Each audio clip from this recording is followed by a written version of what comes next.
Well, hey everybody, this is Don with the Vlog of Many Things, and with me is... I'm Tom. Kenko. And I am Glenn. Tonight we have Glen Dahlgren. Yep. See, I pronounced it on the first try. Nice. And I don't have a cracky mic tonight.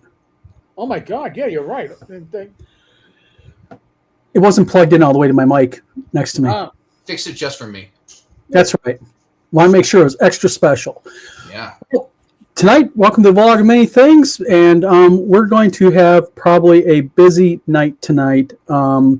St. Guthbert, how you doing? Thank you for tuning in. And Scott Mulder, thank you.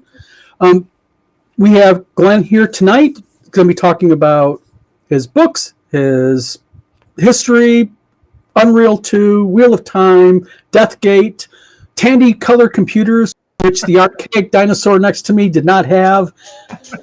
And lots of cool stuff. And then later on, we're going to get into lawsuits against Hasbro.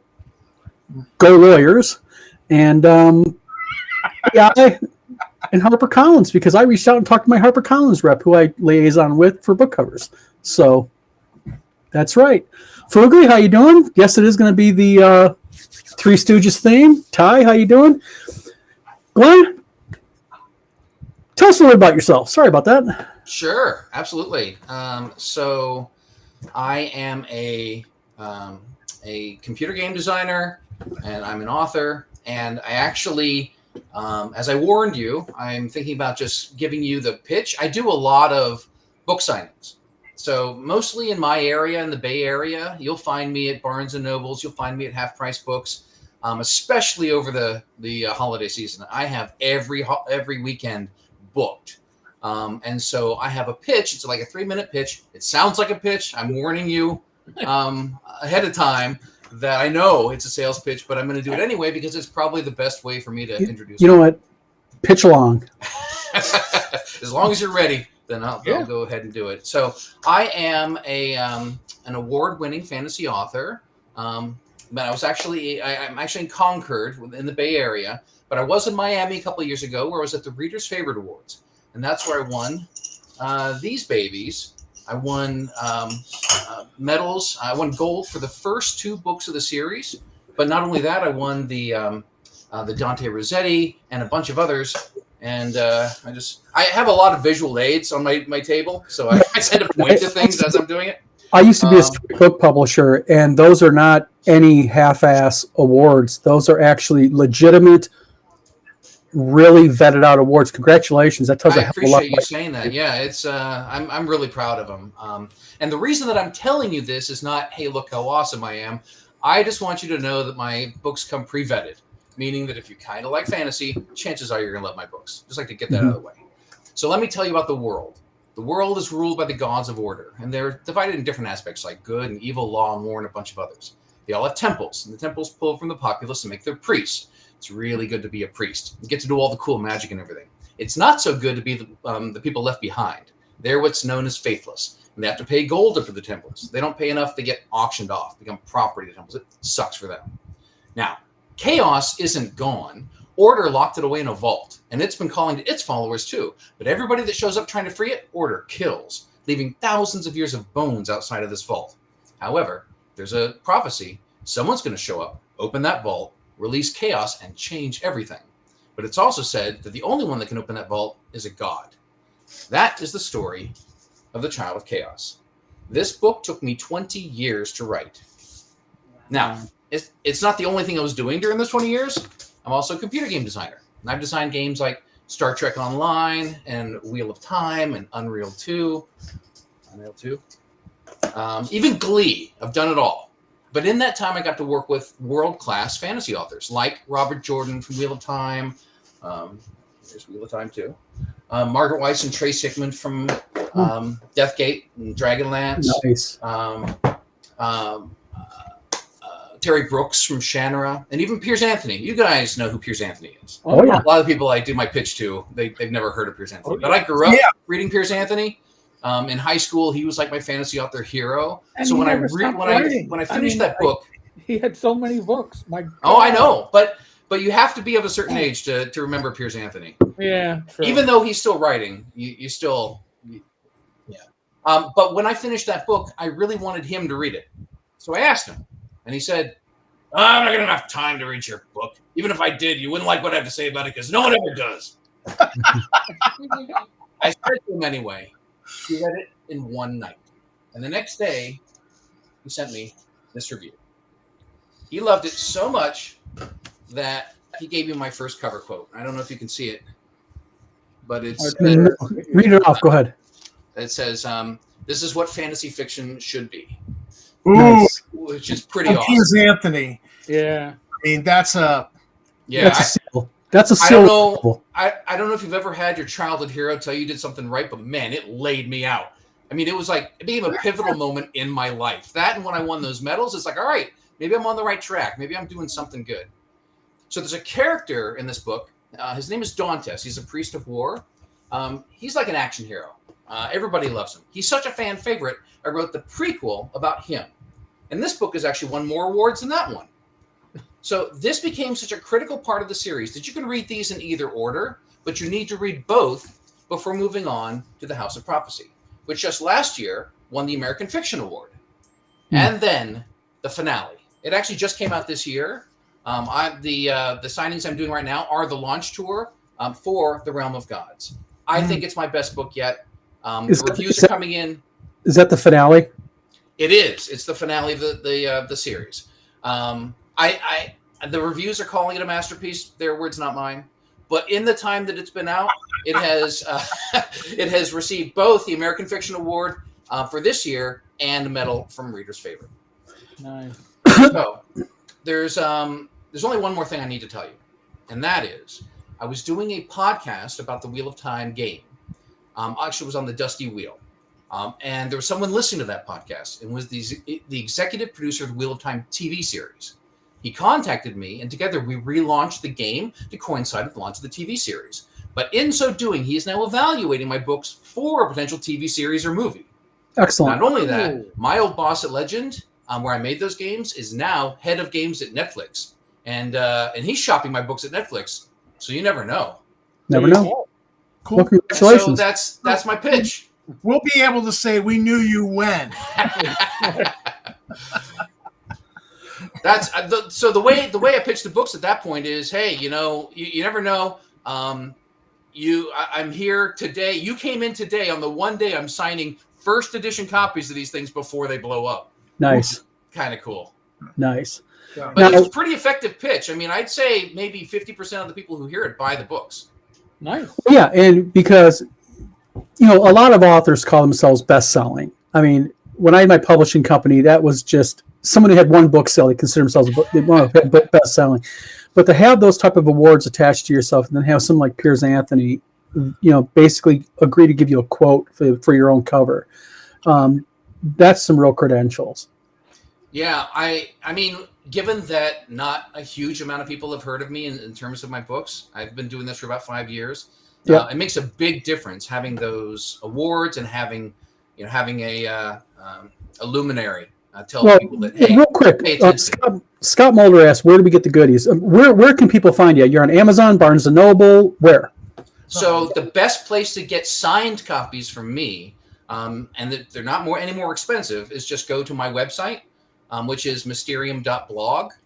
Just click on the store. Do me a favor, drop me a PM real quick on Facebook if you can, and give me the link, and I'll put it in a banner down below, and that way everybody else. Oh, you got it? I got it. I'll send it over to you right now. All right, That'd be great. perfect. Because I don't think I actually have you set up on Facebook DM I'm yet. going to PM it to you. Yeah, that is mysterium.blog. That's what it translates to. But my store is just one click away from there. It has everything. And actually, what it also has is this, which is a short story. This is half. I have 0, I have 1, and this is half. This is between them. But you can read this on its own as well. And you can get this for free. You can download it for free as an ebook, just for clicking, just for visiting my website. Nice.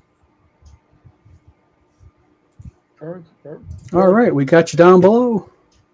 Awesome. Yeah. Come Now, visit. Oh, yeah, definitely swing by if you can. Give the man some business. I'll tell you what, selling books is hard enough, but it sounds like you have a lot of, for use a term a lot of people aren't familiar with, you got a lot of backfill behind you, which means you got a lot of vetted work behind you. You've had people read your book. You obviously put the work into it because your cover work is beautiful. Thank you very much. I actually work with a studio in Ukraine to make those covers. Gotcha. I loved them. They were affordable, but they also had unlimited changes. And so I'm an art director. I mean, from all my games, I've done art and design, but I want them the way I want them. So it takes a little while to get there, but once I get there, I'm really happy with the end result. Nice. Now, you sent me via email kind of like a background about you, okay? And I was reading your background, and you mentioned that in high school, and I think you mentioned in college, you had a game studio you operated, large, one of the biggest. Explain it. What's that's all about? So in high school, I got my first computer, which was a Tandy Color computer. And I wrote some games for that. I actually won a couple of contests in the magazines that were for there. So I figured maybe I knew what I was doing. And so I started writing adventure games. And I started working for another company called Prickly Pear Software. And then when I went into college, I was like, you know what? I can do this. Not only can I write the software, but I can sell it too. And so, but I had a great relationship with Prickly Pear. They actually got me a great ad rate with the major magazine that was there, the Rainbow magazine. And I quickly became a huge player in that space. I actually had the inside front cover of the magazine for my ads. And then I was there all the way to the end of the life cycle of the computer. And so that's why I said at the end, I was the biggest company left because there weren't that many left. But I was on the inside front cover. And so everybody knew. And actually, when I started having other people write for me, filling out my roster of games, then I knew that I was doing really well. But then Days the of computer died. floppy. Absolutely. I actually think I have a couple here. Well, I'm gonna date. Yep. And the Contras. That's when you'd go to the computer store and they'd have them hanging from the turnstile. Yep. Right. And you'd spend like $5 and get a game and load it with the 2 floppies or one. Yep. And they were, a photocopied one piece of paper with the floppies inside. That's what you expected when you bought one of those things. That was damn good games back then too. Yeah. I mean, you were shit when you went to the game shop or because there was no game stores. You went to the computer store to get to get that stuff. Yeah. But actually, you got most of it mail order. That's just the way. That's the way most of those companies worked. See, I got lucky. Our local place had a lot of those games. Did they have third party? So like Tandy, Radio Shack, they carried theirs and only a select few other like third party and almost none. And those usually had to mail order them from them as well. Probably, but I wasn't exposed. I mean, to me, it was just the magic of it, of being able to go in and you kind of, I think I had more the mentality, you just got what you chose. Whatever was on there, that's what you had to choose from type thing. Yeah, and my ecosystem was all about the magazines. So you had to have a really splashy ad. You had to have something, full color that really attracted attention, and that drove all of our sales. Wow. Yeah, because the Tandy was one of the first color computers. Mm-hmm.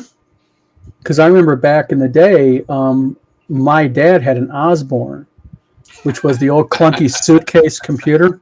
We with really the down screen had a 3.5-inch, orange. I remember. Those things. Yep. Now, you worked on Unreal 2. What exactly did you do with Unreal 2? So, I'll just say this. This is Unreal 2. Yeah. I'll say this. If you go to my website, I have a lot of behind-the-scenes articles that talk about what a disaster they were until they finally weren't. So if you have questions about Unreal 2, if you have questions about Wheel of Time or Deathgate or even Glee Forever, I've written up articles about all of those that are a lot of fun. Unreal 2, I'll be perfectly honest, I wanted nothing to do with that game when we first started developing it. Which one? That was because Unreal 2. Really? Yes, because it wasn't my baby. it was the baby of Mike Verdu, who was a really talented guy. I mean, he's the one who's actually off in Netflix land right now. But I heard with Unreal 2, real quick, I heard with Unreal 2, that was a total redesign, a new engine and everything.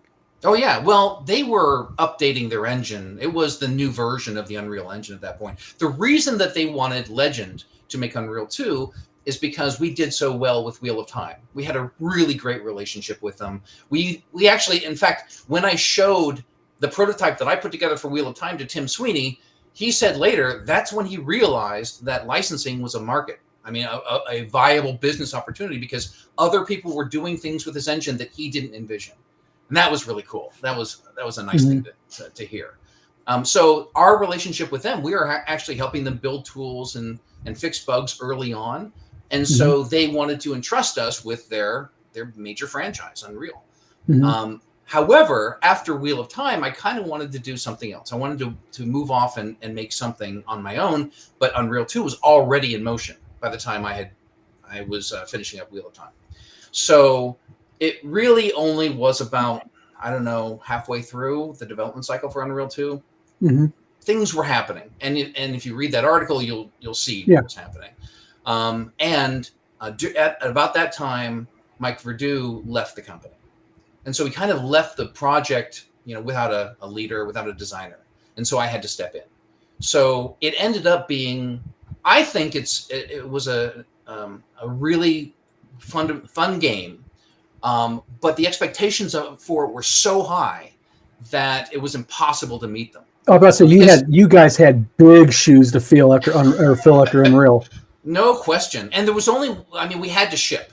And so in order to fulfill all the promises that had been made, like factions and even multiplayer, drivable vehicles and all those things, we got some of that stuff in there, but mostly we had to focus on a good single player experience, which was kind of what we convinced Epic was their brand for the Unreal line. Well, because wasn't Unreal was kind of butting heads with Halo? No, really, Unreal was butting heads with I want to say Quake. So Quake Arena and Unreal Tournament, those were the ones that were going head to head at the time. Gotcha. And so that's what actually they were focusing on. They were focusing on Unreal Tournament, which was their sort of multiplayer approach. And we were focusing on the single player storytelling. I mean, we were really well known for storytelling at that point. Yeah, Unreal's got a hell of a storyline to it. Right. It was a lot of fun. I mean, it wasn't my story, but I tried to tell the story that was there as well as I could. Yeah. And then after the fact, once we had shipped, we actually added multiplayer onto it. We had the drivable vehicles, we had the placeable turrets and everything.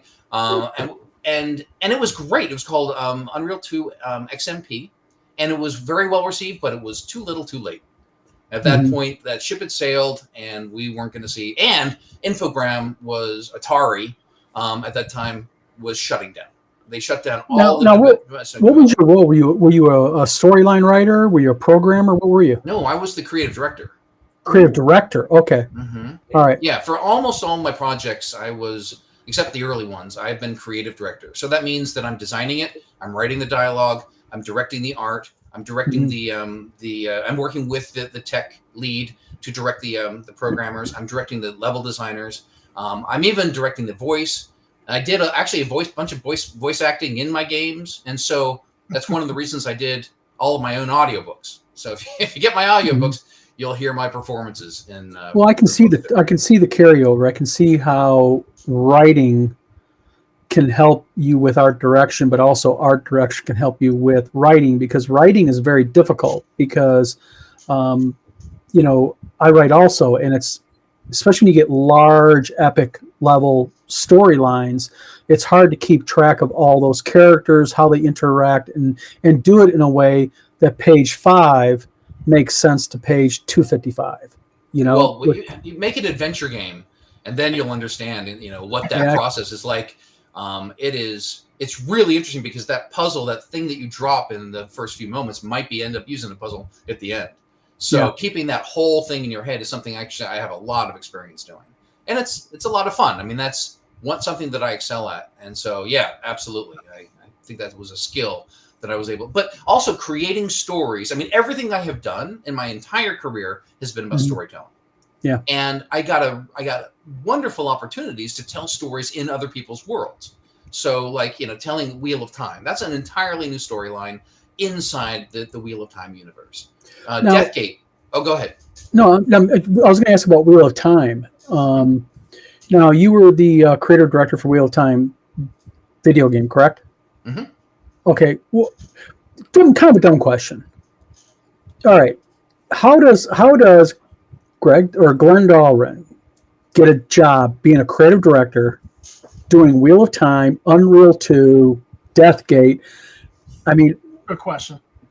How? Well, the answer is you don't get a job being creative director for those things. You get a job being a junior programmer, fresh out of college. So yes, that's what I was doing. On those early Legend Adventure games, I was programming. So like Spellcasting 101, Time Quest, Spellcasting 201, and a few of the others. So but the thing is, if you get inside of a small group, sort of a small company, where they want to grow, and you're there early, and you have talents and skills that you can grow into those roles, you do. Gotcha. We had a time when we were scouring the world for more designers, and we couldn't find them. And what we did do is the first game that we made, where we allowed people inside the studio who weren't designers to try their hand at it, was Gateway 1, which was based on Frederick Pohl's books. And so that was Mike Verdu and Michael Lindner, myself, and a few others. Of those people, Michael Lindner and Mike Verdu and myself, those are the ones that really took to it. And so after that, I actually have the sequel to that. This is Gateway 2 Homeworld. Mike Verdu and I designed this together. And Gotcha. so it was sort of our stepping stone. And then the next one after that was Deathgate. And that was my first solo project. So it happened over time. I mean, I had to get the trust of the company. I had to get the trust of the teams. I was actually building my own teams, hiring artists, hiring programmers. And so by that time I was running the project. And as you can see, several of our people in here are actually dating themselves. Yeah. Kim Winston says, LOL, Spellcasting 101. That's a blast from the past. Yeah. So, yeah, that's way back there. But Deathgate came in for around under $300,000. And that dates me. No. Because, yeah. I played the hell out of that game. Well, that's fun. I'm glad you found it fun. But then you fast forward to my next project, which was Wheel of Time, and I think that was like $3 million, something like that. A little bigger. Yeah. And but that was one that we actually had to go out. I mean, so Legend was acquired by Random House for a period of time, and that's when they wanted us to do low-cost adventure games, pretty much the same level as Deathgate and Xanth and some of the other ones that we did. And I tried to convince them that that's not what we should be doing. I mean, adventure games were kind of not on the cutting edge. The market was not growing. And so, but Doom was showing us the future. And so I said, we need to do a first-person shooter. And I don't like any of your licensees, so let me go after Robert Jordan, even though he was being published by Tor. And so they got a little sparkle in their eye. And I think it was because they would love to have taken him away from Tor. But who knows, But they gave me the opportunity, and I pitched it, and I ended up being able to make that game. And so that kept us on the map for a while. We became known as a first-person shooter studio. Now, you also said that you played D&D, or you played D&D. Dumb question. What would your opinion be of a first-person dungeon crawler? Oh, I played a few of those. Like, I think there's a few. There's a few out there. But I mean, one that, I hate to put it like this, but done very well. Well, I mean, that would be nice, I guess. But there have been sort of, it depends on what you mean by that, because there have been first-person dungeon crawlers. I think actually Ultima Underworld was like the first person, the Yeah, first Yeah. real time Horror series. Yeah. 3D experience. But there have been others, and mostly RPGs. Well, I mean, Yeah. D&D is an RPG, but are you saying like a really well done first person in today's market Yeah. that's not third person, because most of them Yeah. are third person? Most of them are third person now. Right. I'm a big lover of first person games. Mm-hmm. You know, I just like the experience. So, but now going back to Chronicles of Chaos, if I can, real quick. Sure. Um, I'd love to. I have a question. go ahead. Because you told us that it took you 20 years to write the first book. Right. And I think that probably out there in the audience, there's a few aspiring writers. I know I've started a book and it's kind of lingered. So when you say like 20 years, it's like, oh, there's hope for me. A lot of people find inspiration in that. How does that work? That Right. you tell us how that process works of taking 20 years to write a book, and how do you get it, when you kind of get tired of it, and then it's been sitting pigeonholed, as Mark Twain used to put it, for too long. Talk to us about that, because I think the audience would probably be interested. Sure. In that. Great Yeah, question. absolutely. So let me tell you how the idea came about for that first book. So I was actually about to pitch Wheel of Time. We were going to a bunch of different publishers, and one of them was Activision. And I was about to pitch Wheel of Time to Activision, and I got a call the night before that said, we like the game, but we don't want the license. So we need you to pitch us a version of this thing without Wheel of Time attached to it. And so I was like, oh, well, what the hell? So I have a night to come up with a different premise. And I did it. I was actually really impressed with the fact that I could come up with something that was reasonable in that amount of time. The next day, I pitched it, and the pitch went really well. They really liked it. But we ended up going with GT. And because it made more sense, GT was the publisher for Unreal. So they kind of had they were all in on the technology. And Epic was our partner in making that happen. And they liked the license. They wanted Wheel of Time. So we were all cool with that. So we made that game. And then I came back to that premise because I really liked it. And I was wondering, is there another game there? Is there something else I could do with it? And I realized it wasn't a game. It was a story. It wasn't just a story. It was a novel. And 20 years later, I finally shipped that novel. Wow. But, making games is a very work-intensive career. You spend a lot of hours on that. So I really couldn't spend a ton of time on the book during that. I tried, whenever I had an opportunity. So part of it was I just didn't have the bandwidth to be able to work on it. Mhm. But I also really needed to understand how to write a book. And so I did a lot of learning. I did a lot of thinking about the world. And I finally got, at the end of that process, I got feedback from someone that I had never heard before. And it was kind of serendipity. I accidentally sent her, I was trying to send it to somebody else, and I accidentally sent it to her. And she said, well, I believe in serendipity. I'm going to read this, and then I'm going to give you my feedback. And she did, and it was eye-opening. And it really helped me. And that it also gave me the fact that someone was telling me where it needed to be changed. I took a lot of momentum from that.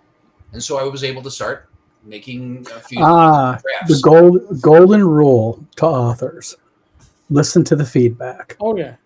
Well, actually, Absolutely. I would say you have to take one step before that. The golden rule for authors, in fact, any creative endeavor, allow yourself to suck. What you're writing is not going to be what you end up shipping, but you can't make it better. You can't iterate until it exists. So as like Neil Gaiman said, your first draft is pretty much your outline. Your second draft is what the first draft would have been if you understood what you were writing. And then you start iterating to the point where you can actually show somebody. Yeah. So I actually teach a class of game design used to teach a class of game design at UC Berkeley. And that's one of the first things I would tell my students is just allow yourself, just give yourself permission to make the worst possible design. Mm-hmm. Now, our question about, are you self-published, traditionally published? Tell us about that. So I am self-published. I had no idea what I was getting into. So in fact, I actually signed a contract with a small press. And I was really happy about that until I wasn't. So it was like they had me sort of on their back burner for like a year, and they were not giving me any attention. They didn't. I couldn't figure out how to make forward progress with them. And they were a small press, so they didn't have like a lot of infrastructure for that. But during that year, I sort of figured out what I needed to do in order to promote myself, in order to actually, format things, just all the stuff that I had no idea. And then at the end, right as I was about to think about launching the first book, COVID hit. And when that happened, the small press said, you know what? We are changing our business model. We are no longer doing print books. It's all going to be ebooks. And I said, I'm not signing. I did not sign up for that. What I signed up for is being able to sign my book and hand it to somebody because, regardless of whatever money there is to be made out there, that experience is one of the reasons I do this. And so I said, okay, I'm gone.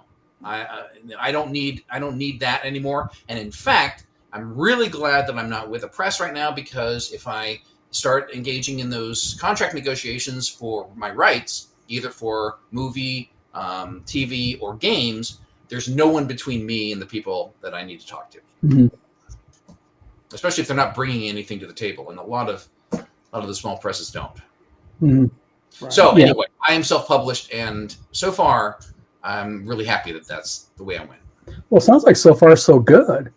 By far, I mean, you're bringing in awards, and the awards you're bringing in are quite well-known, prestigious awards.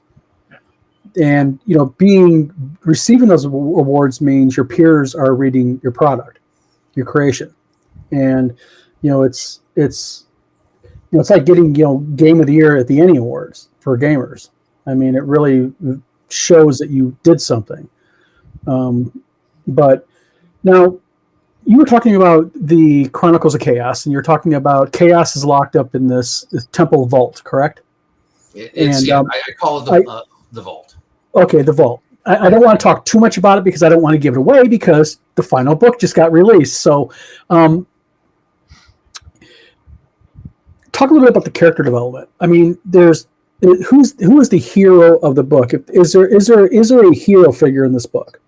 Yes. So the hero for most of the books is Galen.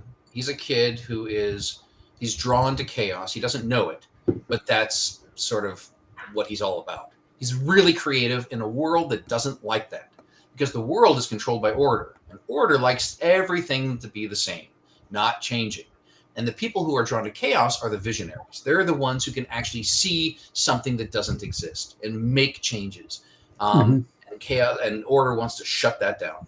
So anybody that finds themselves drawn, there's what's called a longing. And so if you have this attachment to a specific god, there's all sorts of them: charity, law, war, all of them. So all of these people are finding themselves drawn to these temples, and then they join the temple if they have that longing. And they test for the longing to make sure that you are actually supposed to be there. But if you have this longing for chaos, you end up in this cave with all these statues of the gods sort of guarding it, and then one high priest who's there to make sure that you don't leave. And I will say, that setup is not the setup for the whole series. It's only the setup for that book. And I blow up the world at the end of that book. Nice. And I didn't know that it wasn't going to be a one-shot. I thought I was just going to write one book, and that was it. That's why I'm the world. And that's one of the reasons I wrote the prequel, is because I really like the world. I really like the characters, and I wanted to stick around. So I wrote the prequel, but then all the thinking that I had done in those two books showed me the way forward. And I think it gets even more interesting after the world blows up. See, I think that's really cool when you think you got your story. You start off with one book, and I'm just going to write one book, and now you've got 5, and it's just it's that tells I think that's a self testament to your creativity, but also more importantly to the story. And I will say the way that I work is I didn't at least figure out what my epic story was going to be, and it probably would have been good if I had, but every book is its own story. It has its own climax, a huge climax, world-shaking consequences. You feel like you've had a whole experience. There's a cliffhanger, but it's only the little thing I put at the end, little coat at the end. Yeah. But you'll appreciate every book for itself. Now, what's your approximate page count or word count per book? I'm about, I think the first one was about 116,000 words. Okay. Game of War was my shortest at around 100,000. And then I've been about 120. Gotcha. It's long for YA, but I didn't even really know that I was writing YA at first. It just not really. I mean, if you actually take a look at the other books out there, I mean, my daughters, I have a 22-year and I have an 18-year-old. They've been avid readers all their life, and I can't tell you the series that they have read where they've been bringing out books that were 600, 700 pages. Are they YA? And they're YA because that's what they were really pulled into. So that usually you don't see page counts like that unless it's just pure epic fantasy. Yeah, epic fantasy can be some of it might have been, but I'm pretty sure some of it was YA, especially when they were in their 12, 13 years old, because we were pretty careful about what they read back then. But I mean, for a while there was no YA. There just was books that kids read. But I've seen sort of the standardized guidelines for YA are around 70,000. 75. Yeah. Yep. But I don't care. Because this is the story that I want to tell. These are the amount of pages that it takes to bingo tell. Yeah, exactly. And the thing is, like I used to tell authors all the time, is don't try for a page count or word count. Let the story dictate it. Exactly. And because I don't have an editor, well, I do have an editor, but I have an editor that I'm paying. I don't have an editor that the publisher is paying. So I don't have anyone telling me how, well, we don't want to print this many pages, so you need to keep your word count under a certain amount. Gotcha. It's all on me. I'm my own boss, so I figured this is the product as perfect as I can make it. But got a question for you. Scott Mulder says, "Are you going to WizardCon?" Now, I don't know if you know what WizardCon is. I've heard of it, but I've not got. Where is it? WizardCon is here in Michigan. It's a game convention that we're putting on. We have not. I have not brought it up to Glenn. So, Scott, not yet. I believe you're from California. Yes, I'm in California. Okay, so it'll definitely be a haul for you, but I'll send you information out most definitely because I'd love to have you. I am excited about doing conventions. I have done none. I've done plenty of signings. Here's the deal. So I go to Barnes and Noble and I go to Half Price Books. And when I say Half Price Books, people say, well, is that a used bookstore? What are you going to do there? But I found out I'm actually doing the same numbers at Half Price Books as I am at Barnes and Noble. And the thing about Half Price Books is they let the author sell directly to the customer. So I make all the money. Barnes and Noble takes a cut right off the top. And it's, it's still worth it doing at Barnes and Noble because you get to be Barnes and Noble. But those half price books, those are really awesome, especially around the holidays. Now, the position that I have taken is if I'm at a con or I'm at a seller's, room with a bunch of other people, first of all, I'm competing with them for the people's money and their interest and their time. Whereas if I'm doing a signing in a bookstore, I'm not competing with anybody. I'm the only show in town. And if I'm doing half price books, they don't charge me anything to be there. Well, neither does Barnes and Noble. They don't charge you for a booth, but they do take their cut. But half price books, there's no outlay, and all I'm doing is pure profit. So it's hard for myself to make that leap. Like, well, I should pay $200 or whatever a booth is, or more at some of the bigger cons. Right. And then I have to fight for attention. So I want to do it, but it needs to be special. It needs to especially because the ROI traveling outside the Bay Area is significant. Yes, so it is. That money is not the easiest thing in the world to do. Now, for those who don't go ahead, Eric. Sorry. I would say, you have a personality that would do well at conventions. All right. I go to a lot. And I go to a lot. I used to work with Frog God Games and run their booth. And to get people to your booth, you have to be personable. You have to be approachable. And you have to have a great pitch. And I do another live stream on Wednesday nights with Jim Kitchen and Bad Mike from North Texas RPG Con. And Jim Kitchen huge history in RPGs and with Games Workshop. And when we bring on guests, especially people that are creators, he's like, give me that 3-minute elevator pitch. I want to hear your pitch. And you've got the best pitch that I've heard of anybody we've brought on. Yep. Wow, It thank doesn't you. sound canned, okay? It sounds passionate. So you, if you were at a convention, are going to stand out. I think you'd also be somebody that if you hung out after the normal, 10 to 6 at your booth, and you went to the hotel bar and hung out, you would have crowds form around you, just not to hear your pitch, but to hear you talk about what you're passionate about. He could hold.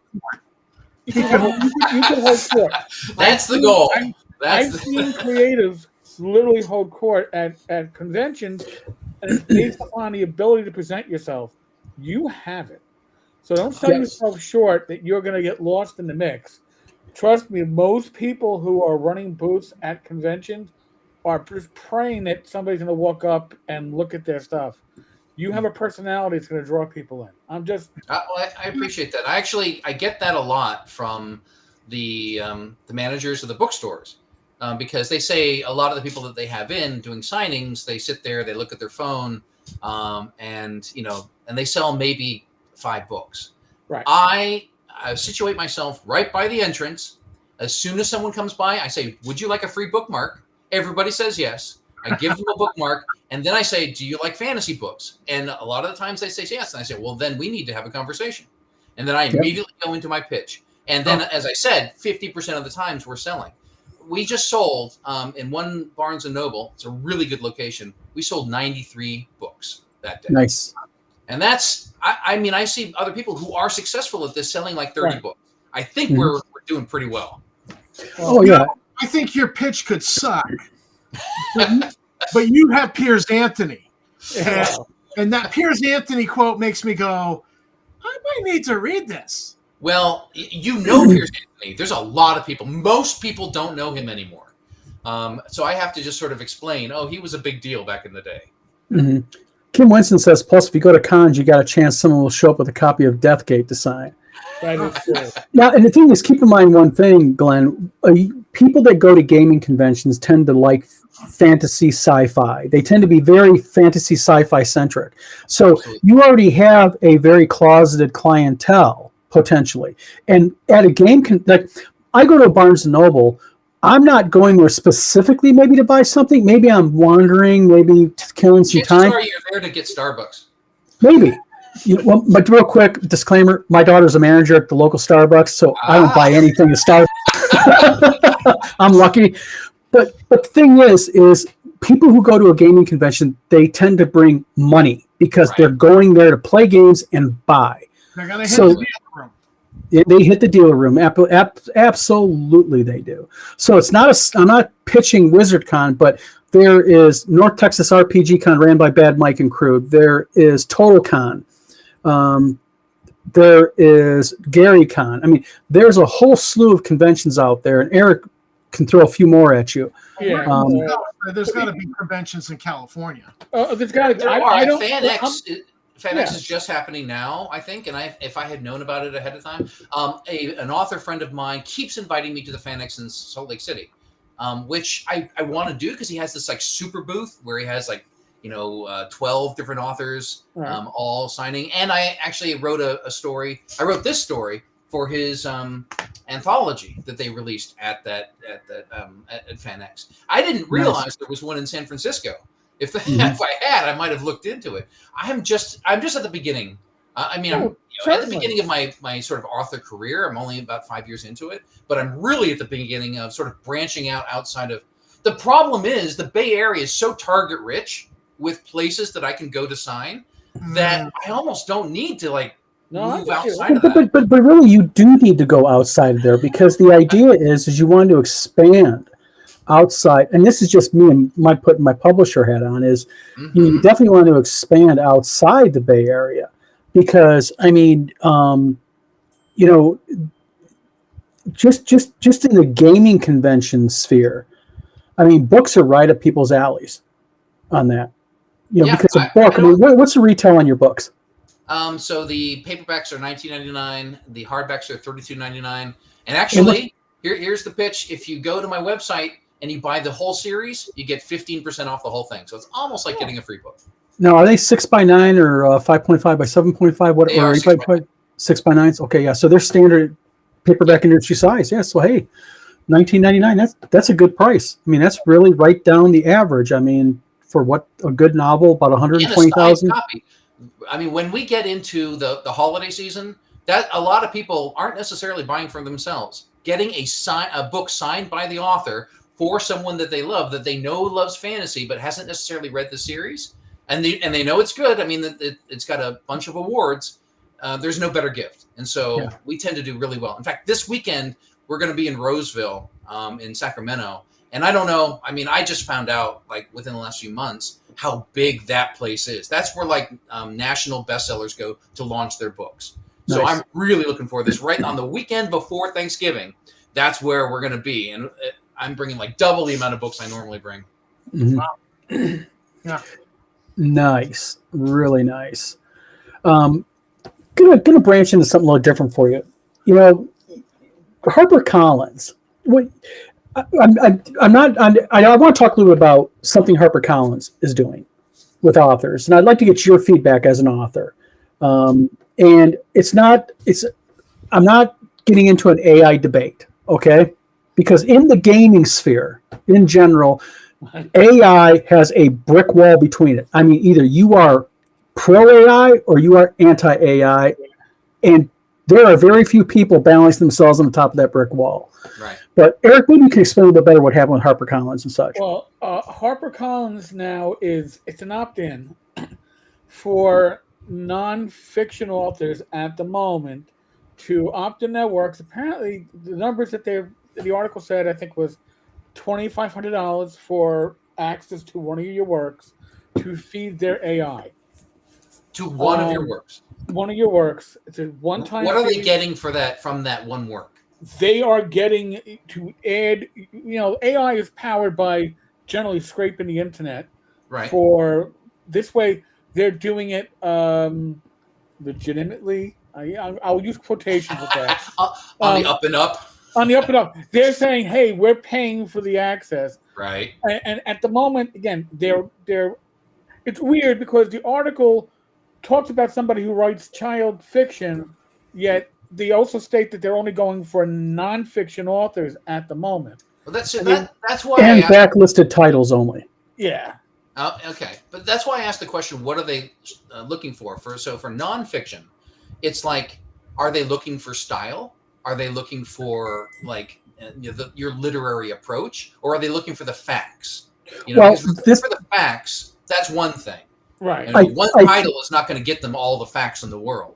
Well, I think what they're doing, Glenn, is I think they're taking all of the information in the manuscript and they're installing it into these AI scrapers.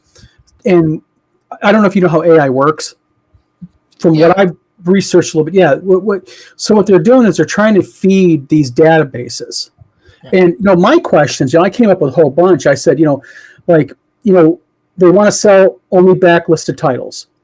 Okay, I know why they're doing that, because they're not wanting to step on anyone's current IP, right? Quote unquote current IP. But why are they wanting to submit only nonfiction? That's a big one with me. And well, not only that, they're not even telling you which AI company you're licensing your work to. Right. Exactly. They're the middleman, but they're not telling you who's the ultimate licenser. Because I do contract cover work for HarperCollins and also contract cover work for Del Rey. And I'll guarantee before Glen Del Rey died, he'd be turning over his grave right now over this shit. But my liaison at HarperCollins, I asked her directly, who's the AI company? Right. And she's like, we can't say. That's a big one to me. That's kind of sketchy. Well, it's like the reason that I ask that particular question is they have to lay out what they're getting it for, right? I mean, I understand that that's the way these models work. That's the way these AI systems work. They absorb that information, but they're getting like style. They're getting your approach to the storytelling. Yep. or nonfiction. But I'm guessing they're getting facts out of nonfiction. But if they're only getting one, what are they getting? Can they now generate a book in the style of X, in the style of that person? And that's what I'm not excited about. If they only get one of my books, suddenly, I had a kid who knew about AI, and he bought one book, and I hadn't released the finale yet of the series. He's like, I'm just going to feed all this into AI and have it write me a finale. I'm like, what the hell? No, you're not going to do that. Well, see, that's what I think they're doing. Is I think they're looking for style and tone and tempo, because I think what's coming down the pipe, and I think that this has been going on in movies for a long time with these more realistic cartoon-like animated movies, is they're looking, I think, to, instead of having to take Glen Dahlgren and say, we'll option your series for X amount of dollars, they say, tell you what we're going to do. We want your world. We want your information. We'll give you a licensing fee, and we'll write all the books using it. That's what I think is currently. I don't know that you want to do that, because hell no, I wouldn't. Writing, and it sucks. Yeah, Kim Winston says for non, they're probably trying to reduce the amount of hallucinations in the AI. Yeah. And then Kim goes on and says, currently the biggest area of scrutiny lots of consultants are using to test AI is seeing how often it hallucinates and provides clearly ridiculous answers to simple questions. Yes. Yeah. That's probably a big reason why they're doing it. Or answers where it tells the questioner to kill himself. Yeah. Well, you can approach an AI and say, hey, I told the AI to write a Shakespearean love sonnet in the style of Shakespeare, and it wrote one, and I'm reading it going, well, this really does feel like Shakespeare. And then I read it to my wife, and she was all like, oh, and then I admitted it was AI, and then she never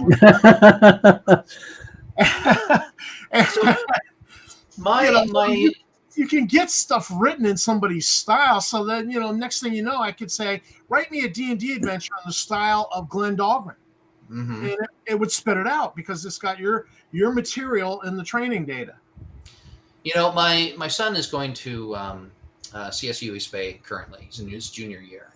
And what I didn't realize is ChatGPT has become sort of incorporated into the whole environment there, the learning environment. Because they have to tell you what you are allowed to use it and what you're not allowed to use it for. And what I found out is when you are learning how to code, he's actually an artist, but one of those classes has him coding. The ChatGPT ends up being a TA.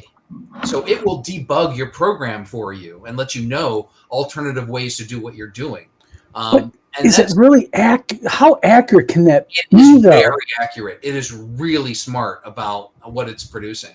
And it will write code that works. I don't know if it's worthwhile getting a degree in CS anymore. That's interesting, because that's not creativity. No. The way fantasy or writing or art is.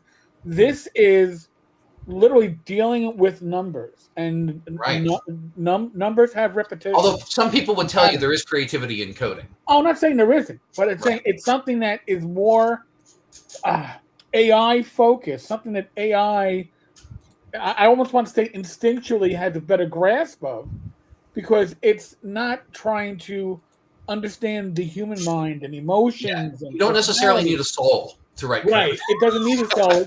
It can be robotic writing that out, and it doesn't. It either works or it doesn't. Fiction is very different. That's going to be the quote of the night. Doesn't need a soul to write code. There you go. I like that. I'm not saying that people who write code don't have souls, though. David Floor is somewhere in here sitting there going, Kim says generative AI is actually reasonably good at suggesting fixes to code, because code has hard rules. True. And I know, and I also, so Mike Verdu, again, the guy who was the studio head at Legend and is now at Netflix, he is focused on using generative AI to enhance productivity. So I guess you have a smaller team working with AI to generate assets for games. I guess. I'm not entirely sure. Honestly, if I was doing that, I would want generative AI to be fast enough to be able to generate assets on the fly.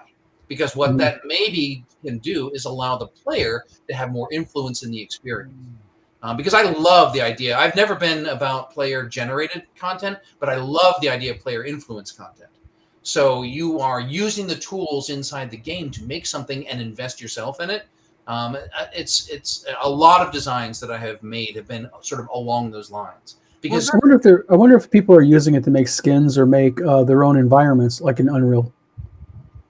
Well, actually, Unreal, the editor, has some of those tools. So you can say, this is a forest, build it out. And it will do that. And so you don't need an artist to go in and place every tree or, do all that stuff. And it does help a lot. Mm-hmm. Well, when you say player-influenced content, that's almost like a dungeon master, because as the players do things I don't expect, I go, that's a cool idea. We're going to roll with that. And I love when the players, totally mess up my adventure. I've had adventures where, the bad guy was supposed to get away because there's a part 2 and they shoot his air car out of the sky with one lucky shot with a laser and it goes crashing down and burning. And, I was like, well, all right, we're going to roll with this. This was cool that he did that one aim shot and got it. And it was just blew up my whole adventure. And I just think that's great when the adventure does not survive the player characters. And so this sounds like using generative AI as a DM to do stuff on the fly, which, again, I've been a proponent against AI, particularly because of the abuse of artists. Right. So I'm like, geez, this. What you're talking about is interactive storytelling. And that has been sort of the holy grail inside adventure gaming for decades. In fact, Chris Crawford came up with a thing that he never got to work called the Erasmatron, I think. It was all about interactive storytelling, trying to figure out the nuggets of story and be able to put them together in different ways to allow the player to form his own story. The example that everybody gives is a grandpa telling a story to his grandson, going to try to put him to sleep. And he says, okay, so there was a forest. And said, I don't want it to be a forest. I want it to be a city. Okay, so there was a city and there was this woman. No, I want it to be a man. Okay, so it was a man. The player is actually making the story as much as the storyteller is. And so, now it was probably the best time in history where something like that could actually happen. Yeah. I would almost prefer a Peter Falk, Princess Bride type of. Well, I mean, nothing will take the place of a DM right now, right? DM is human. He understands. Watsy's trying to. Yeah. And he understands what they want out of it.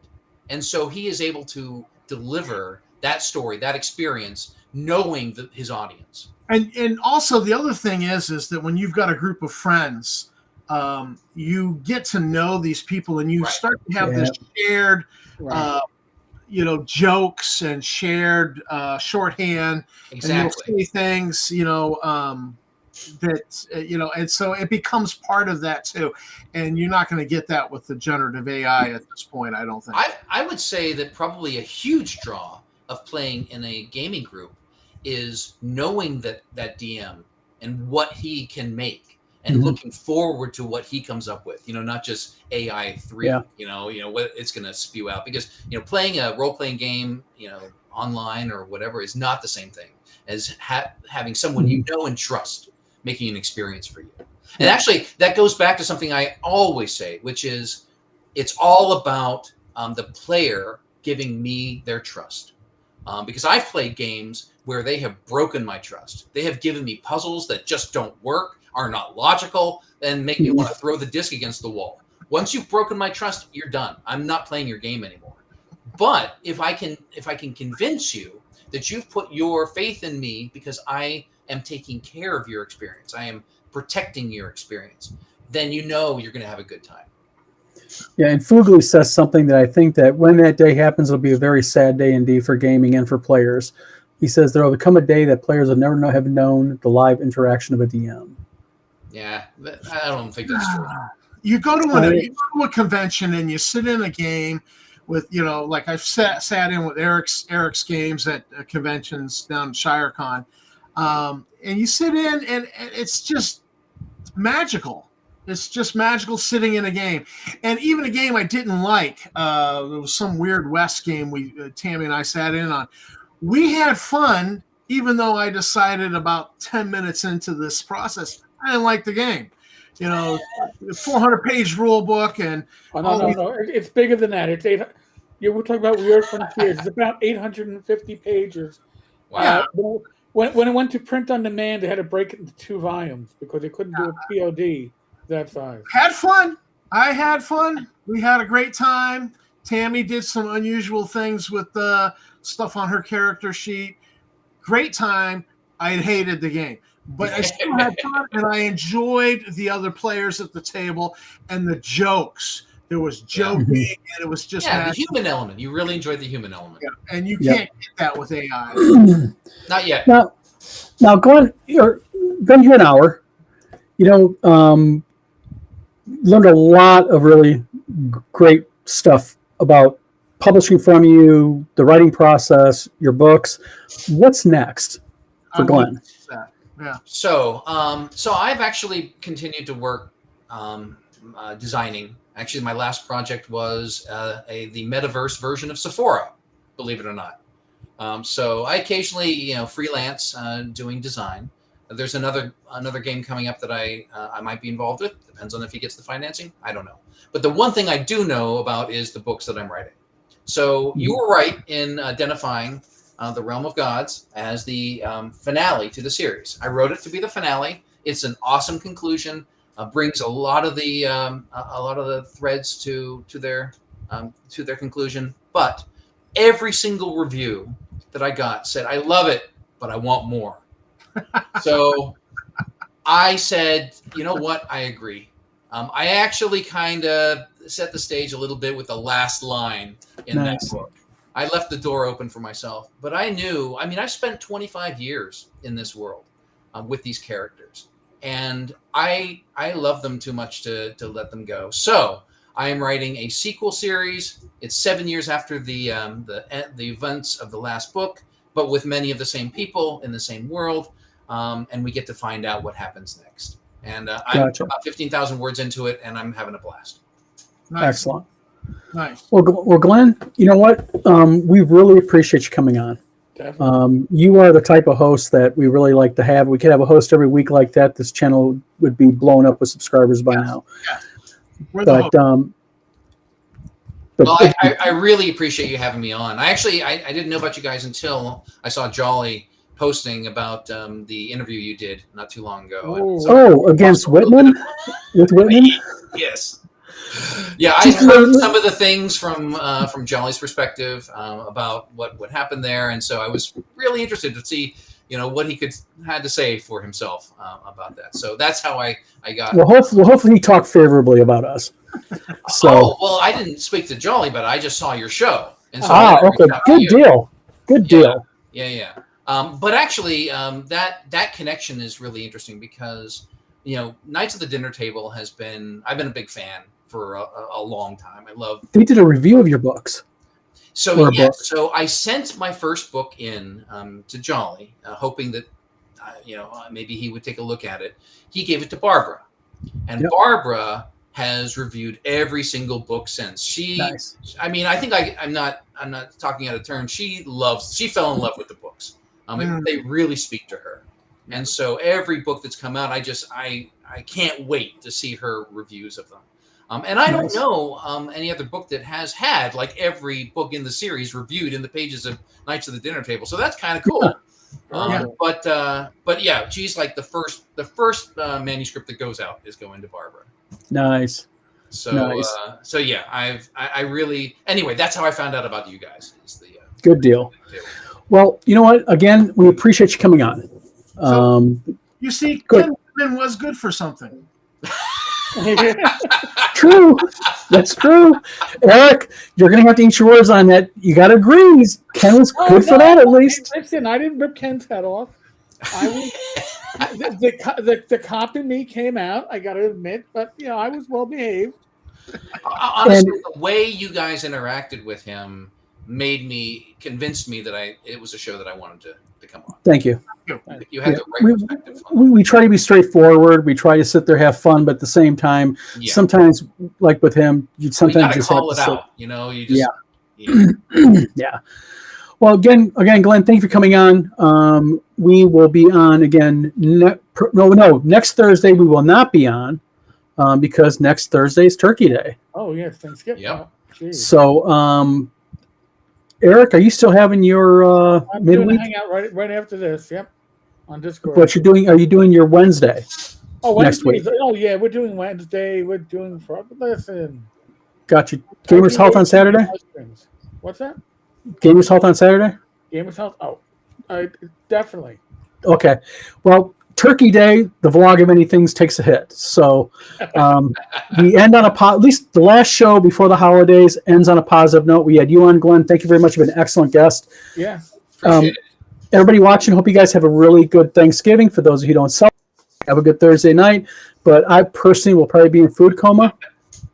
Yep. Grab my books. Go Yep. to Ethereum.blog. Yep. Glendahlgren.home.blog. Go ahead and do that. If you go to the Vlog of Many Things Facebook, I'm going to put a link to Glenn's website also. And also, I will add that link to the comments section of this video right after we are done. Awesome. So, well, thank you so much again for having me on. It was a pleasure. I really enjoyed chatting with you. Excellent. Glenn, have a good night. Keep me in mind. Keep me in mind for conventions. Sure. I'll get there. My interest is peaked. Good deal. We'll kind of put together. Maybe we'll get together and maybe get ShireCon info, TotalCon. All the various get all the info for you. You want to go to WizardCon because Sigourney Weaver's showing up by video. By video. North Texas is about 450 people with very deep pockets. How do I know they have deep pockets? I've worked the booth and I've watched the auctions. There are some very deep-pocketed people in the gaming community that go to certain conventions. GaryCon and Gamehole. Those are up in Wisconsin. Right. Yeah. Doesn't Satan show up and Satan shows up at North Texas for the midnight auction. Yeah. You might have to get ID'd before you go in there just to make sure. It's really bad, Mike, but he shows up. Yeah. Not quite debauchery, but Close. Yeah. All right, guys, ladies and gentlemen, thanks for tuning in. Again, everybody have a good Thanksgiving. We will see you the week thereafter. Yep. Thanks Glenn, so much. Thank you very much.